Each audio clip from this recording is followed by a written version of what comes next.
লোকসভা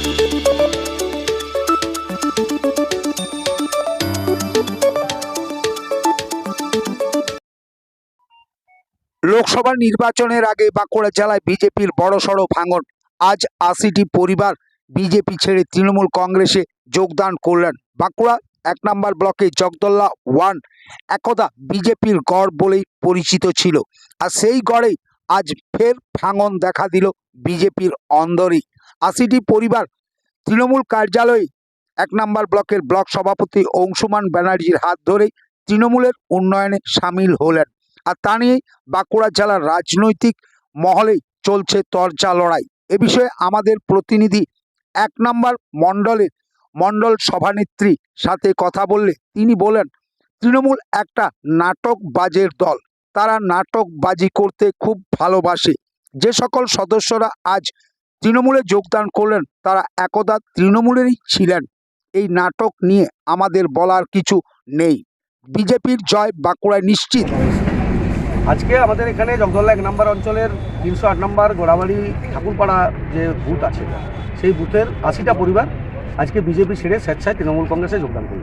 তারা মমতা বন্দ্যোপাধ্যায়ের হাত শক্ত করতে, এলাকার উন্নয়ন করতে তারা তৃণমূল কংগ্রেসে যোগদান করল। অঞ্চলের ৩০৮ নম্বর গোড়াবাড়ি ঠাকুরনগর বুথের, এবং আমরা তাকে আজকে তৃণমূলের পরিবার তাদেরকে আমরা আজকে স্বাগত জানাবো। বললাম, আমরা দেখতে পাচ্ছি যে মমতা ব্যানার্জি যেরকম উন্নয়ন করছে, ঠিক আছে, আর মাননীয় যে অরূপ চক্রবর্তী আমাদের প্রার্থী হয়েছে তাকে আমরা খুব শ্রদ্ধা করি। কাজের মানুষ, ঠিক আছে। আর বিগত দিন থেকে আমি বিজেপিটা করতাম, আমার ৮০টা পরিবার বিজেপির সঙ্গে যুক্ত ছিল, ঠিক আছে। তো জগদল্লা ওয়ানের কোনো উন্নয়ন কিছু করে নাই বিজেপি, আর সুভাষ সরকারও কিছু উন্নয়ন করে নাই। সেই জন্য হচ্ছে আমি আমার ৮০টি পরিবার নিয়ে আমি দিদির হাত শক্ত করার জন্য তৃণমূল কংগ্রেসে জয়েন করলাম। আমরা স্বেচ্ছায় যোগদান করলাম।